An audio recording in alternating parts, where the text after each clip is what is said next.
Saudara, pemerintah resmi mencabut 4 izin usaha pertambangan di kawasan Raja Ampat. Adapun satu perusahaan yakni PT GAC Nikel yang merupakan anak perusahaan Antam tetap diizinkan untuk melakukan penambangan karena dinilai telah mengantongi hasil analisis dampak lingkungan atau AMDAL dari kegiatan penambangan. Apakah pencabutan IUP menjadi langkah yang cukup tepat? Dan bagaimana pula langkah selanjutnya yang harus dilakukan? Kita akan bahas bersama dengan Ketua Tim Kampanye Greenpeace yang sudah hadir ke studio Orange Kompas TV. Sudah ada Mas Ari Rompas. Selamat pagi Mas Ari. Selamat pagi. Oke, kemudian juga melalui sambungan daring sudah bergabung bersama kita ada Wakil Ketua Komisi 12 DPR RI dari fraksi Nasdem, ada Pak Sugeng Suparwoto. Selamat pagi, Assalamualaikum Pak Sugeng. Selamat pagi, Waalaikumsalam warahmatullahi wabarakatuh. Iya, sebenarnya Pak Sugeng dan juga Mas Ari, kami dari pihak Kompas TV sebenarnya sudah mengundang perwakilan dari Kementerian SDM, namun hingga saat ini sayangnya masih belum mendapatkan respon untuk bisa ikut bergabung bersama kita di sini di pagi hari ini untuk membahas atau membicarakan soal ini yang kemudian menjadi sorotan banyak pihak di pekan-pekan terakhir hari ini.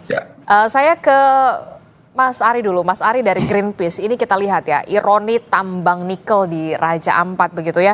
Kita tahu Raja Ampat, memang Raja Ampat tuh luas banget gitu ya, luas sekali begitu ya.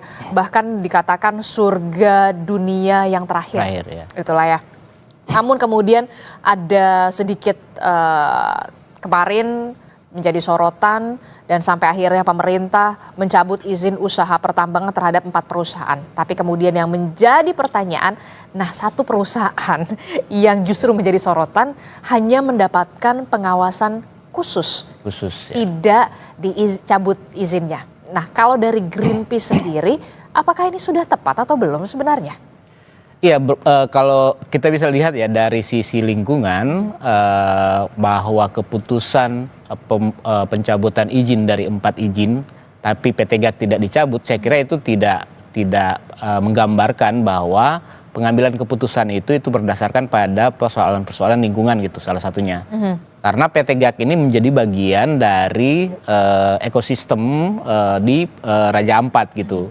Jadi dia harus dilihat satu kesatuan karena proses geologi yang terjadi di Raja Ampat itu sejak jutaan tahun yang lalu itu menghasilkan kekayaan biodiversitas di sana gitu, kekasan khusus. Nah, PT GAC ini menjadi bagian dari satu gugusan pulau-pulau di Raja Ampat gitu. Nah, sehingga kalau kemudian yang dicabut itu hanya 4 gitu ya, tapi PT GAC yang tidak dicabut itu kenapa? Nah, padahal memang dari awal waktu sejak zamannya Gus Dur itu udah mengkategorikan wilayah ini wilayah kawasan hutan lindung gitu. Nah, kenapa harus ditetapkan kawasan hutan lindung? Karena fungsi ekologinya itu sangat penting. Tapi kemudian dalam proses-prosesnya ada pengecualian untuk pengecualian Perpu gitu yang kemudian dikeluarkan sejak zaman Ibu Megawati itu memperbolehkan mengecualikan 13 izin perusahaan termasuk PT GAC. Nah, karena PT GAC sebelumnya sudah mendapatkan izin ya dari kontrak karya sebelumnya dan itu kemudian tahun 98 gitu ya, 98. Tapi memang prosesnya udah lama izinnya gitu ya, rejim kontrak karya namanya. Kemudian dia mendapat pengecualian. Itu juga sebenarnya ada protes besar-besaran ya kenapa Megawati kemudian memberikan izin itu dan saat itu kemudian keluar juga undang-undang pesisir dan laut dan pulau-pulau kecil itu nomor 1 tahun 2014 itu menyatakan pulau-pulau di bawah 2000 meter persegi itu tidak boleh ditambang gitu. Di bawah 200 meter? 2000 meter persegi. 2000 meter persegi. Nah, PT GAC ini menjadi salah satu pulau terkecil. Nah, sehingga ada satu prinsip juga kehati-hatian bahwa itu nggak boleh sebenarnya ditambang secara terbuka. Nah, sementara kalau nikel-nikel di Indonesia itu kan di permukaan. Nggak mungkin dia dilakukan di bawah tanah gitu, pertambangannya. Nah, ini menjadi persoalan ketika izin-izin itu kemudian terus diberikan ya, termasuk sebenarnya pasca rejim-rejim itu ada namanya rejim perizinan berbasis resiko gitu ya, perizinan usaha berbasis resiko. Dan Pak Bahlil juga itu waktu zaman itu mengeluarkan izin perusahaan berbasis resiko ketika jadi kepala BKPM dan Menteri Investasi. Kalau di sini terlihat izin dari kelima perusahaan termasuk dari anak perusahaan Antam tersebut PT GAC ini sudah diberikan sebelum Indonesia menetapkan Geopark Raja Ampat pada 2017, betul.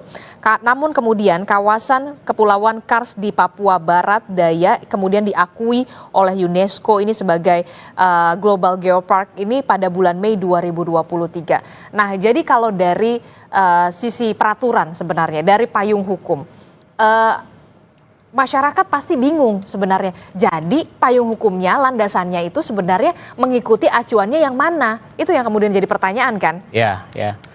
Jadi kalau mau dibilang tadi kan proses perizinan tadi ya. Pertama itu memang kawasan lindung. Dan itu harus ada bisa ditambang sebenarnya dengan prinsip kehati-hatian. Nah, prinsip kehati-hatiannya itu salah satunya adalah di Undang-Undang Minerba juga itu pertambangan di kawasan lindung itu nggak boleh dengan metode kawasan pertambangan terbuka. Itu satu. Nah, kemudian ada undang-undang pesisir yang sangat jelas gitu mengatakan bahwa pulau-pulau kecil di bawah 2000 meter persegi dan ada beberapa kriteria sebenarnya. Termasuk putusan MK itu mengatakan bahwa pulau-pulau kecil itu nggak boleh ditambang dan bahkan putusan MK itu mengatakan bahwa itu untuk kepentingan generasi mendatang. Generasi mendatang artinya itu lintas generasi karena pulau-pulau kecil ini kalau dia ditambang misalnya dan jika perubahan iklim ini semakin meningkat gitu ya, yang paling terdampak itu adalah masyarakat yang tinggal di pulau-pulau kecil. Nah, itulah yang kemudian menjadi perhatian kita bersama, bukan hanya soal pariwisatanya, masyarakatnya dulu, dan juga lingkungannya yang memang dekat sekali di situ begitu ya. Nah, saya ke Pak Sugeng. Pak Sugeng, kalau kita lihat begitu ya, ini kan menjadi polemik dan juga menjadi sorotan begitu. Bahkan sebenarnya ada 5 perusahaan di sana yang kemudian beroperasi, tapi kemudian yang menjadi pertanyaan besar, mengapa kemudian anak usaha dari Antam ini hanya mendapatkan pengawasan khusus. Nah, jadi sebenarnya kalau dari DPR sendiri, apa yang bisa dilakukan DPR untuk bisa membenahi ini, terutama soal payung hukum, soal aturannya, dibenahinya dulu, seperti apa?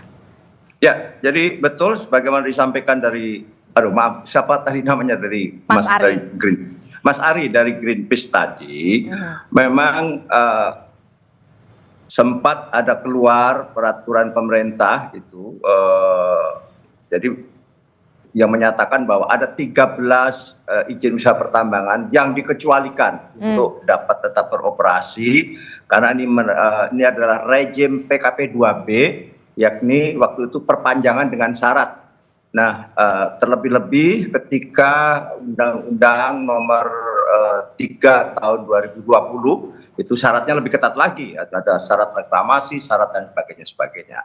Itu adalah bentuk bagaimana kita tetap menjaga pertambangan akan tetap proper dalam pengertian tata kelola lingkungannya utamanya. Karena memang inilah dilema atau tantangan bangsa dunia, saya kira tidak hanya Indonesia, bahwa ada adigium yang menyatakan bahwa dunia tanpa tanpa pertambangan adalah bagaikan dunia tanpa peradaban. Sebaliknya adalah pertambangan yang tidak mengikuti aturan-aturan yang sebagaimana mestinya juga akan menghapus peradaban itu sendiri. Nah, inilah yang menjadi titik tengah kita antara desain dan desolen, antara titik ideal dan apa yang harus bisa kita lakukan dalam persoalan pertambangan ini. Nah, menyangkut tentang apa yang terjadi di Raja Ampat, awalnya itu menjadi protes keras masyarakat adalah keempat perusahaan tambang, yakni PT KW Sejahtera Mining dan PT Mulia Raymond Perkasa, PT Anugrah Surya Pratama dan PT Nurham. Ini yang menjadi protes keras, mengingat memang keempat tambang tersebut memang ada di kawasan Raja Ampat yang tadi masuk kawasan Global Geopark yang ditetapkan oleh UNESCO 2023 yang lalu. Nah, sebetulnya demikian juga PT GAC ya, di Pulau GAC itu ini memang juga ada protes dari masyarakat, tetapi tidak menyangkut tentang tata kelolanya, lebih kepada kompensasi bagi hasilnya. Karena dianggap tidak adil, masyarakat adat KW misalnya menuntut sejak beroperasi dan berproduksi sejak tahun 2018 sampai hari ini dia dituntut kurang lebih 560 miliar rupiah.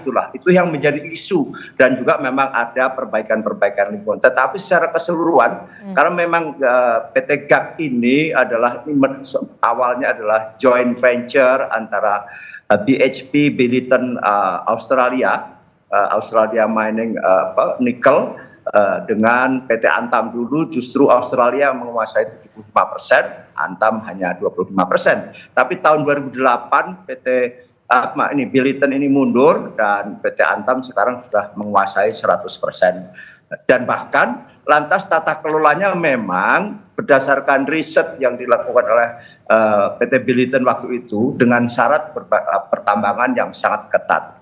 Karena apa? Karena memang luasan pulau ini sendiri sebetulnya hanya kurang lebih 6.700 hektar saja, tetapi konsesi yang diberikan justru kurang lebih 12 ribuan. Itu artinya apa? Artinya menyangkut juga perairan yang ada di sekitar pulau itu. Hanya saja kalau kita baca data, perairan itu bukan berarti untuk ditambang, tetapi bagian tanggung jawab dari joint venture tadi. Nah, sehingga tahun 2014 mendapatkan juga izin AMDAL mengenai dampak lingkungan, dan di tahun 2015 mendapatkan IPPKH, dan tahun 2018 mulai berproduksi, semula kurang lebih 900.000 ton dan terakhir ini menuju ke 4 juta ton. Nah, inilah kondisi hari ini dengan berbagai pendekatan tata kelola pertambangan yang kalau kami pernah ada semacam rapat dengar pendapat soal ini adalah menekankan tentang ESG ya, tetap environment, social, and governance, bagaimana memang itu disyaratkan dalam tata kelola pertambangan. Memang inilah bukan dilema, tetapi khusus tentang PT GAC ini kami setidaknya saya berpendapat bahwa ini nanti harus tingkat produksinya harus dibatasi dalam waktu tertentu sampai tingkat ambang tidak melampaui ambang batas alam itu sendiri, meskipun waktu katakanlah pengelolaan kawasan tersebut masih berlaku, tetapi harus ditutup sebelum ada semacam intrusi polusi, baik itu adanya polusi, baik itu menyangkut misalnya di pantainya maupun termasuk runoff terhadap bahan-bahan yang berbahaya seperti merkuri, seperti arsenik dan yang lain-lain masuk ke perairan laut. Jadi kami akan segera mengevaluasi tentang waktu atau kapasitas pertambangan itu sendiri, khususnya PT GAC. Jadi kita apresiasi pemerintah bahwa 4 itu ditutup karena memang itulah yang harus kita tutup. Nah, kemarin kan menjadi heboh karena justru ke-4 tambang ini tidak disentuh oleh Menteri SDM. Malah Menteri SDM berkunjung ke PT GAC ini kan. Jadi menjadi heboh, bahkan ada demo-demo segala. Saya kira itu. Nah, bentuk pengawasannya, kan karena pemerintah sendiri secara tegas mengatakan iup dari anak perusahaan Antam ini tidak dicabut, tapi kemudian mendapatkan pengawasan khusus. Nah, terjemahan dari pengawasan khususnya itu seperti apa? Dalam kurun waktu bagaimana? Jangan sampai kemudian ketika lingkungan sudah kadung rusak, barulah ditutup. Itu yang kemudian kita tingkat preventifnya itu seperti apa pengawasannya sejauh ini, Pak Sugeng? Ya, saya kira bagaimana tata kelola pertambangan yang baik banyak dicontohkan. Seperti, mohon maaf, bukan berarti kita memuji berlebihan. PT Vale misalnya, yang ada di Sorowako dan sebagainya, bagaimana tata kelolanya sangat baik. Misalnya mereka dengan memakai juga pembangkit listrik tenaga air, bahkan ada di danonya. Sampai sekarang justru dano tersebut karena dipakai untuk PLTA dengan pendekatan pertambangan yang sangat proven dan sangat prudent, sehingga tidak menimbulkan kerusakan lingkungan yang berlebihan. Tapi bahwa memang pada dasarnya pertambangan pasti merusak lingkungan, maka perlu adanya reklamasi dan sebagainya, apalagi kalau open pit seperti hari ini. Ke depan memang pertambangan, sebagaimana tadi disampaikan Mas Ari juga, harus dekat dengan apa-apa seperti dengan underground, sebagaimana sekarang juga di Papua ya. Freeport McMoran tidak lagi dengan open pit tetapi underground. Setidaknya tidak merusak alam di atasnya. Sebagaimana pertambangan di tempat-tempat lain misalnya juga sudah ada dengan underground. Nah, inilah mekanisme atau tata kelola. Kita kebetulan Komisi 12 beruntung sekali sekarang karena apa? Karena Kementerian Lingkungan Hidup bermitra dengan Komisi 12 sehingga kami dalam pengawasannya itu real betul. Setiap kali kami kunjungan lapangan sekaligus didampingi oleh Kementerian Lingkungan Hidup yang tentang standar lingkungannya dan sebagainya, kita baca real time di tempat. Dan kita sudah mengusulkan sejak dulu kami di Komisi 7 bagaimana Kementerian SDM ada di Gakum, Badan Penegak Hukum yang sehingga bisa melakukan pengawasan pertambangan dengan sangat-sangat prudent gitu. Oke, saya ke Mas Ari dulu. Mas Ari, bagaimana respon Anda mendengar penjelasan dari Pak Sugeng? Sebenarnya kalau soal anak perusahaan dari Antam ini yang jadi permasalahan adalah bukan soal tata kelolanya, tapi kemudian bagi hasilnya begitu. Nah, ada pengawasan yang memang nanti akan dilakukan begitu terhadap anak perusahaan dari Antam sendiri. Anda melihatnya seperti apa? Sudah cukup win-win solution kah atau bagaimana? Ya sebenarnya terlambat gitu ya. Terlambat. Kemudian Pak Sugeng gitu ya sebagai Mengapa Anda menyatakan terlambat? Ya sebenarnya kalau itu dilakukan sejak awal gitu ya, dari proses-proses perizinan diawasi sejak awal, apa yang terjadi di PT GAK gitu ya, itu bisa diminimalisir gitu ya. Karena saat ini misalnya itu sudah terjadi deforestasi. Pulau yang kecil seperti itu, deforestasi 300 hektar, itu sangat berbahaya loh sebenarnya. Karena dia kan di atas permukaan, dan daya dukung dan daya tampung lingkungan itu harus dipastikan. Karena kami juga melihat bahwa proses-proses perizinan kan harus ketat gitu.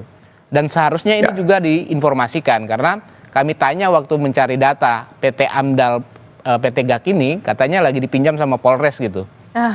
Nah, ini adalah fungsi-fungsi pengawasan yang harus dilakukan dan peran DPR ini sangat penting. Karena persoalan-persoalan di Raja Ampat ini baru kemudian mendapatkan respon ketika viral kan? Yes, gitu. Betul. Nah, no viral no justice itu baru berlaku di sini. Nah, peran-peran DPR ini sebagai fungsi pengawasan seharusnya dia mempunyai instrumen kan, karena memiliki ada punya dapil gitu ya, sering reses. Terus selama ini ngapain kalau kemudian nggak dapat? Karena masyarakat di Raja Ampat ini sudah berapa kali melakukan aksi-aksi gitu. Dan kenapa kemudian aksi ini baru menjadi viral? Karena kemudian fakta-fakta yang di lapangan, kami juga sudah melakukan pemantauan hampir setahun ini untuk mengumpulkan bukti-bukti. Bahkan kami dibilang video-videonya hoax gitu ya, sama Pak Menteri sama inilah ya. Tapi ini yang seharusnya dilakukan sama Pak Sugeng. Karena juga persoalan-persoalan nikel ini tadi, ini sudah terjadi di Sulawesi, di Halmahera. Bahkan misalnya undang-undang pesisir pesisir laut dan pulau-pulau kecil itu sudah diputuskan MK ya untuk di Kabaena misalnya. Itu sudah hancur sekali, tapi udah diputuskan untuk udah menang di pengadilan masyarakatnya, tapi pertambangannya masih terus dilakukan gitu. Nah, ini gimana pengawasannya? Nah, itu saya mau tanya ke Pak Sugeng gitu ya, bagaimana sebenarnya Kementerian Lingkungan Hidup, kementerian terkait yang memang sebagai mitra kerja dari... Anda menilai ada unsur pengabaian di sana atau kemudian justru memang minim sekali pengawasan di sana? Jangan dijawab dulu, kita akan jeda dulu. Usai jeda kami akan kembali di Sapa Indonesia Pagi. Kami akan segera kembali.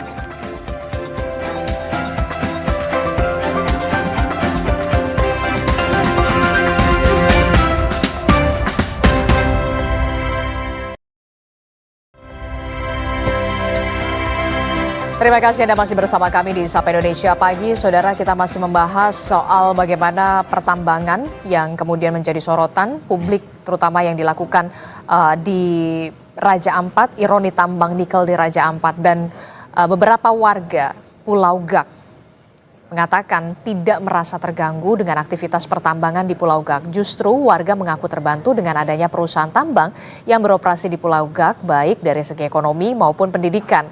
Namun mereka tentu saja berharap aktivitas pertambangan di Pulau Gak ini tidak merusak lingkungan di kawasan Raja Ampat. Pendapat Bapak tentang kehadiran tambang nikel yang ada di Pulau Gak ini? Ya, kalau untuk khususnya kami nelayan ya cukup membantu juga.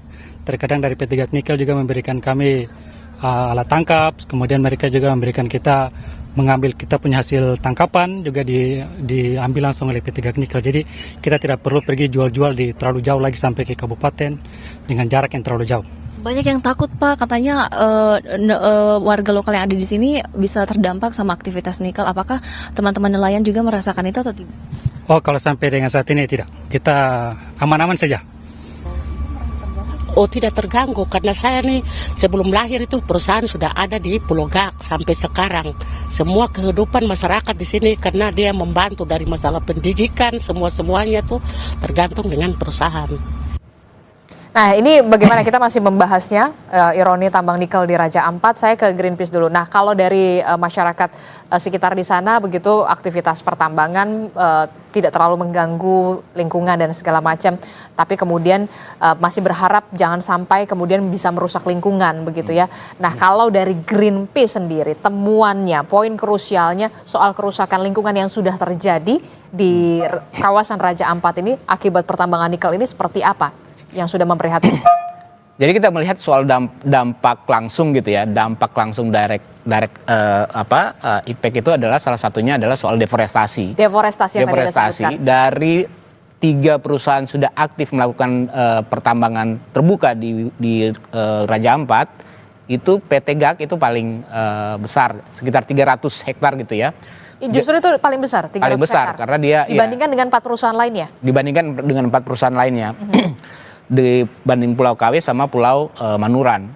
Nah, tadi saya mau sampaikan ini pulau kecil dengan dampak pembukaan seperti itu, dan itu akan dibuka terus kan, karena kandungannya itu juga dia harus membuka, karena memang karakteristik nikel kita di atas permukaan. Jadi nggak akan mungkin ini akan dilakukan dengan cara underground mining, apalagi dia di pulau kecil gitu. Nah, itu yang sudah terjadi langsung terkait dengan deforestasi gitu ya. Yang kedua tentu dari pembukaan itu akan berdampak run off gitu ya, karena aktivitas pertambangan itu kemudian akan limpasannya itu akan terjadi sedimentasi di laut. Nah, itu memang akan kelihatan dengan jangka waktu yang panjang dengan musim-musim tertentu gitu, karena misalnya kalau musim hujan gitu ya, itu pasti akan larinya ke laut. Karena dia pasti ya Limpasannya akan ke sana. Nah, waktu mereka ke sana ya pasti lagi tidak hujan kan, jadi tidak kelihatan. Nah, itu ketika terus-menerus dilakukan itu akan terjadi dampak sedimentasi, dan sedimentasi itu akan mengganggu karang, akan mengganggu biota laut, sehingga kemudian itu perairan itu semakin lama semakin jauh. Tapi itu nanti dampak jangka panjangnya gitu ya. Itu bisa dirasakan seketik berapa lama? Tentu kalau dia kemudian terus-menerus gitu ya, dieksplorasi gitu, dan kemudian limbahnya terus-menerus kemudian dialirkan ke laut, itu akan berdampak. Nah, aktivitas tambang ini kan mengandung ya namanya unsur-unsur kimia gitu ya, yang juga ada kandungan-kandungan racun. Nah, apa yang sudah terjadi di wilayah-wilayah lain misalnya, itu sudah terdampak airnya sudah tercemar gitu ya, kemudian bahkan di tubuh beberapa masyarakat yang tinggal misalnya di Wedabai gitu ya, dari hasil penelitian baru itu sudah ditemukan gitu, ada logam-logam, ada kandungan yang berbahaya bahkan di dalam tubuh, karena itu kan air yang kemudian kita minum gitu. Nah, ini ke depan yang dampak yang mau kita yang akan terjadi gitu ya, kalau kemudian kita tidak hentikan gitu. Artinya penting untuk bagi kami sebenarnya, karena ini akan berdampak lebih luas, sehingga tuntutan kami sebenarnya mencabut semua izin kan di sana gitu. Nanti akan ada kemudian pemulihan, karena biaya pemulihan terhadap ini juga sangat sulit dilakukan. Bahkan KLH bilang misalnya Pulau Manuran yang sudah lama bahkan udah hancur duluan, itu susah dipulihkan. Nah, masyarakat dan butuh banyak biaya. Nah, itu bagaimana? Harusnya kan itu menjadi tanggung jawab perusahaan yang memang IUP-nya sudah dicabut. Ya seharusnya kan untuk itu makanya pemerintah juga harus karena dia harus bayar uang reklamasi namanya. Jaminan reklamasi, kenapa jaminan reklamasi itu? Supaya pembukaan perusahaan itu harus melakukan reklamasi, tapi sejauh ini jaminan reklamasi itu disetor kepada pemerintah. Nah kemudian perusahaan udah merasa tidak bertanggung jawab karena itu sudah menyetorkan kepada pemerintah. Nah itu perlu diawasin, selama ini pemerintah kita benar nggak?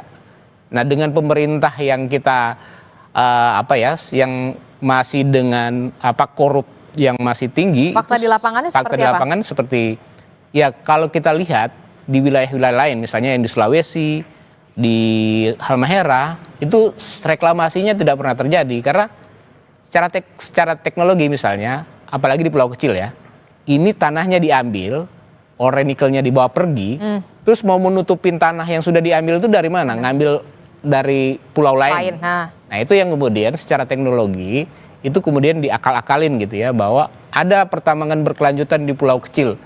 Bagaimana berkelanjutan? Nah fakta-fakta di lapangan di mana pertambangan pulau-pulau kecil sudah habis, sudah pergi gitu ya, itu ditinggalin. Nah apa yang terjadi di Manuran itu akan terjadi sama dengan yang terjadi di Pulau Gak.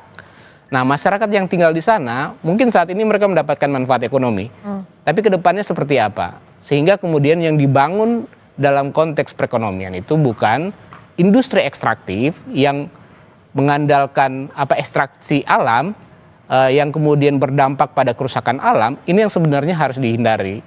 Apalagi dampaknya terhadap pulau-pulau kecil.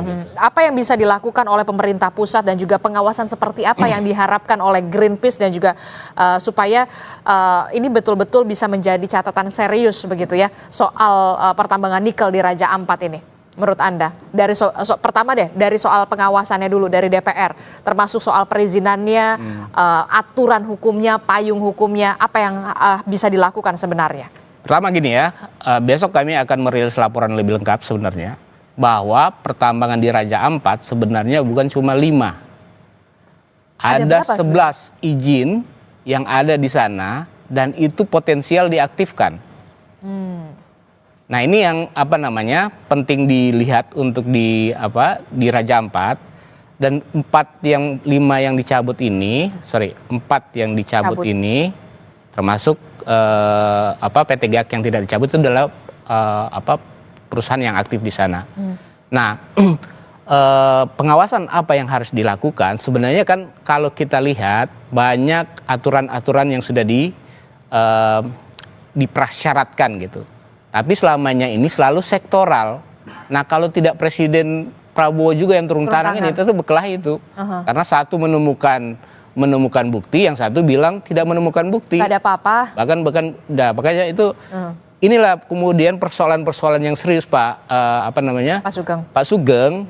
Kalau kemudian pengelolaan sumber daya alam kita digunakan secara sektoral, ini akan selalu begini yang kita dapatkan. Dulu sebenarnya kita mengusulkan ada undang-undang yang lebih luas untuk pengelolaan sumber daya alamnya gitu. Sehingga ada undang-undang yang memang harus segera direvisi menurut Anda? Iya betul, karena kalau dia sektoral gini, ini tidak akan pernah ketemu tuh. Nggak akan pernah selesai. Nggak akan pernah selesai. Nah kalau kemudian itu soal political will, kalau pemimpin tertingginya tidak mengambil keputusan, ya itu tidak akan selesai itu. Seperti apa yang terjadi saat ini, kalau tidak presiden yang turun tangan itu nggak akan pernah selesai. Nah ini kan soal political will, tapi political will itu harus dijaga menjadi satu instrumen hukum gitu. Kalau kemudian seperti ini tidak akan terjadi, walaupun bagaimana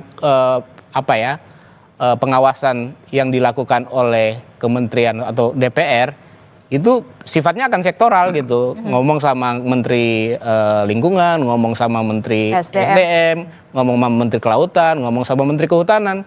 Ini 4 menteri loh yang punya kewenangan di wilayah itu, dan mereka punya proses-proses perizinan yang berbeda. Betul. Gitu. Dan masyarakat jadi bingung sebenarnya. Masyarakat jadi bingung hukumnya gitu. Seperti apa? Jadinya hukum mana yang mau kita tegakkan gitu. Kalau kemudian proses hukumnya sektoral gitu. Jadi sebenarnya dulu kita pernah ngomong diskusi soal undang-undang pengelolaan sumber daya alam gitu, yang lebih luas gitu. Jadi dia memayungi. Yang dulu sebenarnya itu bisa dilakukan dengan undang-undang pokok agraria. Tapi Undang-Undang Pokok Agraria itu hanya jadi instrumen rujukan, tapi implementasinya tidak pernah dilakukan. Oke, Pak Sugeng, bagaimana sebenarnya Ya. DPR bisa ambil peran di sini, begitu ya? Karena juga DPR kan perpanjangan tangan dari konstituen Anda, begitu ya? Perpanjangan tangan juga dari warga, dari masyarakat, begitu. Perlu ada payung hukum yang menaungi 4 kementerian yang jangan sampai kemudian hanya sektoral saja. Ini nggak akan pernah selesai kalau kemudian payung hukumnya, instrumen hukumnya saja belum jelas sebenarnya. Jadi warga juga bingung, masyarakat juga bingung sebenarnya ini menggunakan instrumen hukum yang mana. Ya, jadi ada 2 hal tadi yang disampaikan Bung Ari. Jadi terima kasih masukannya tentang tadi peran DPR. Bagaimana DPR? Nah begini, Bung.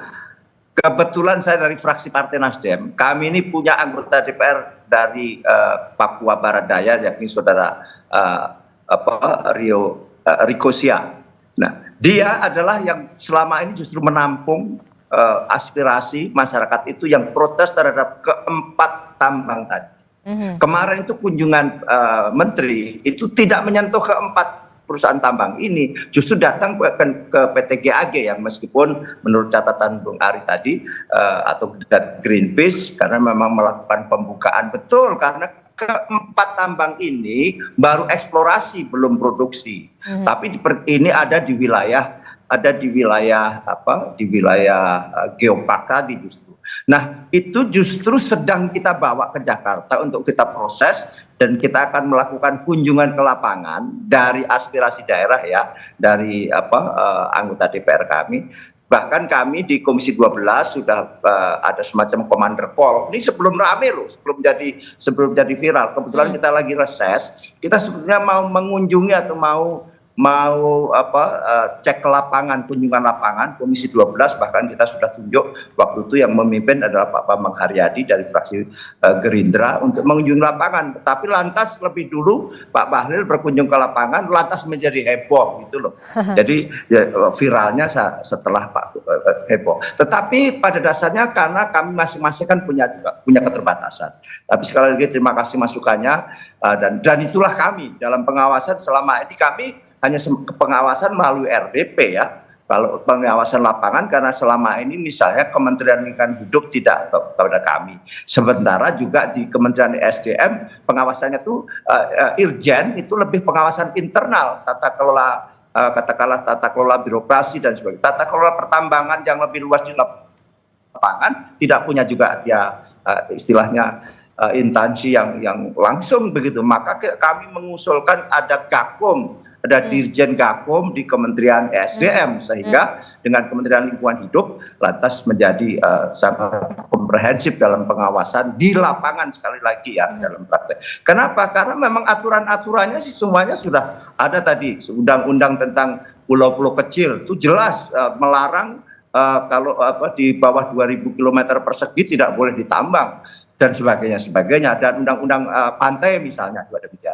Nah kedua tentang tadi yang sampaikan Bung Ari itu tentang strategi pembangunan. Memang hari ini kritik kami juga sama bahwa kita lebih menekankan pada industri ekstraktif karena memang paling mudah. Kalau kita lihat dalam struktur APBN misalnya ya, bahwa APBN itu ada pendapatan, ada belanja. Pendapatan kita ini sekarang masih sebagian besar adalah dari PNBP di dunia pertambangan, pendapatan negara bukan pajak ya, terbesar dalam dunia pertambangan dan di Kementerian SDM. Demikian juga kalau kita lihat di pertumbuhan ekonomi, ada investasi, ada ekspor, ada konsumsi. Ekspor kita masih didominasi oleh ekspor komoditas. Komoditas itu adalah komoditas pertambangan dan sekarang ada kelapa sawit misalnya. Inilah fakta kita, inilah bukan dilema, ini adalah tantangan kita bagaimana menuju ke industrialisasi kembali, yakni industri manufaktur, jangan industri ekstraktif seperti hari ini.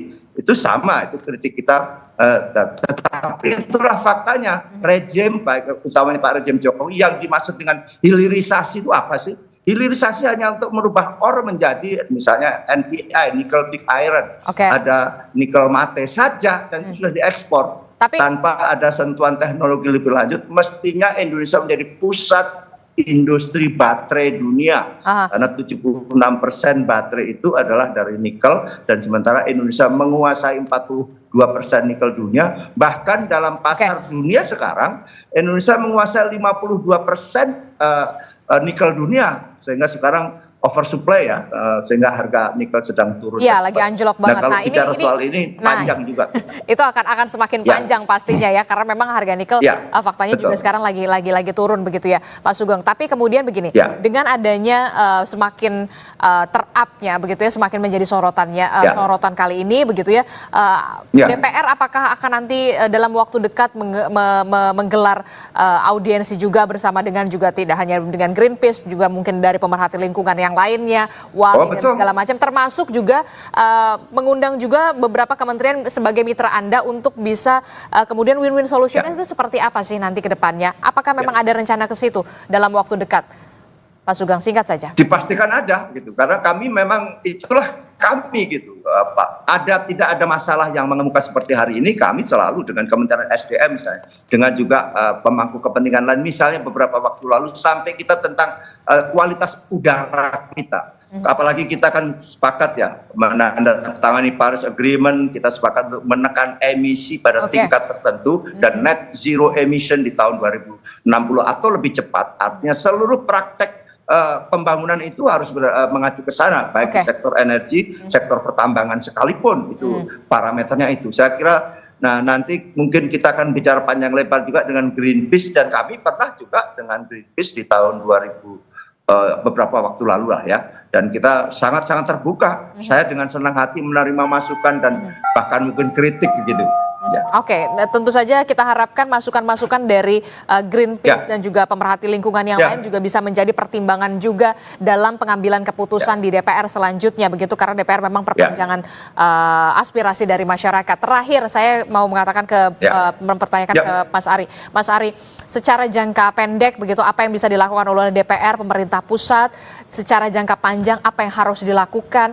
Jangan sampai kemudian kita kehilangan lingkungan dari Raja Ampat yang kita sudah tahu ini memang benar-benar pesonanya luar biasa, tidak hanya soal pariwisata tapi kemudian bagaimana oksigen di Raja Ampat untuk bisa menghidupi masyarakat Raja Ampat itu sendiri. Ya, pertama-tama kami bersama-sama tentu ya dengan 60.000 orang yang menandatangani petisi Save Raja Ampat, ini adalah bagian yang terus memperjuangkan sampai Raja Ampat itu betul-betul terlindungi. Sehingga dalam jangka waktu yang dekat ini kita meminta pemerintah itu bukan hanya mengumumkan tapi membuktikan dengan kekuatan hukum kepada perusahaan-perusahaan yang sudah dicabut gitu ya. Bahkan kami tetap meminta sebenarnya PT GAC juga dicabut. Karena prinsip-prinsip yang kami lihat bahwa ini Raja Ampat ini menjadi satu kesatuan. Tidak bisa dilihat hanya pulau per pulau.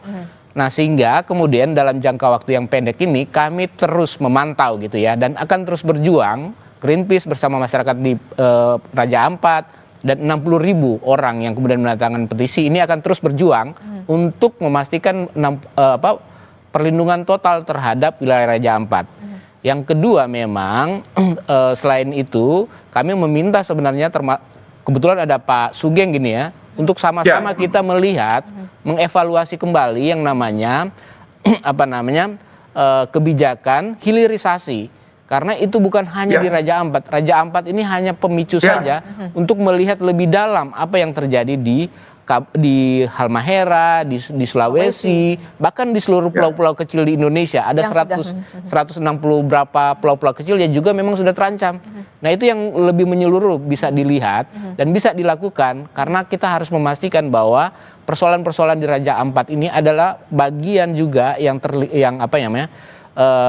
menyeluruh dari apa yang terjadi di persoalan-persoalan di Indonesia gitu, terutama soal kebijakan hilirisasi gitu ya, yang itu hanya menguntungkan segelintir orang tapi sudah berdampak terhadap lingkungan, sudah berdampak terhadap masyarakat yang tinggal di sana, dan bisa juga akan berdampak pada ekonomi karena nikel habis, selesai kita tinggal ditinggalin dengan lubang-lubang tambang yang ada di situ. Nah, ini justru lebih pada kepentingan nasional kalau kemudian hilirisasi ini betul-betul tidak evaluasi secara menyeluruh. Karena ini akan bicara soal kepentingan masa depan bangsa yang jangka panjang. Sebenarnya kita seharusnya sudah beralih pada ekonomi-ekonomi yang ekstraktif. Justru sebenarnya ekonomi-ekonomi hijau gitu ya, itu bisa menghasilkan mata pencaharian baru gitu. Menimbulkan mata pencaharian baru, menstimulasi ekonomi kita. Kalau kemudian kita beralih kepada ekonomi ekstraktif ke ekonomi berkelanjutan, sehingga kita berharap sebenarnya bahwa kita sudah diambang pada krisis iklim gitu ya. Karena World Economic Forum aja sudah mengatakan masalah iklim ini akan berdampak terhadap ekonomi. Jadi kita perlu hati-hati di membangun ekonomi kita dan harus hati-hati juga menjaga sumber daya alam kita dan memastikan bahwa pembangunan berkelanjutan itu berkeadilan. Artinya berkeadilan kepada masyarakat yang tinggal di di wilayah-wilayah yang rentan gitu ya.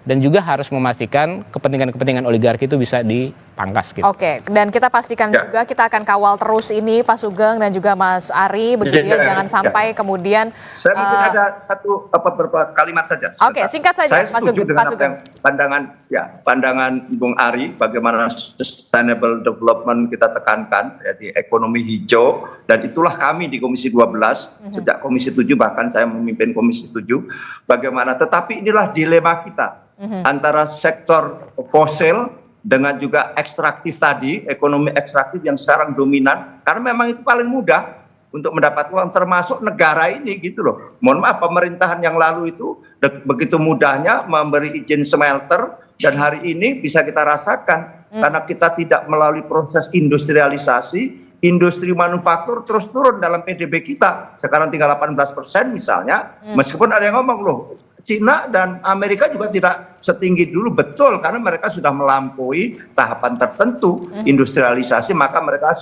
industri manufaktur ya maksudnya, maka sekarang mereka adalah masuk industri jasa dan industri kreatif ya, berbasis teknologi. Nah, kita ini penting sekali industri. Nah, di bidang pertambangan misalnya, bagaimana hilirisasi itu sama aja cuman menguntungkan, mohon maaf, negara-negara tertentu, bahkan dalam hal ini misalnya China, nikel misalnya. Bagaimana sekarang banjir begitu murahnya baterai untuk EV ya dan sebagainya, sehingga mobil itu semuanya nikelnya dari kita praktis.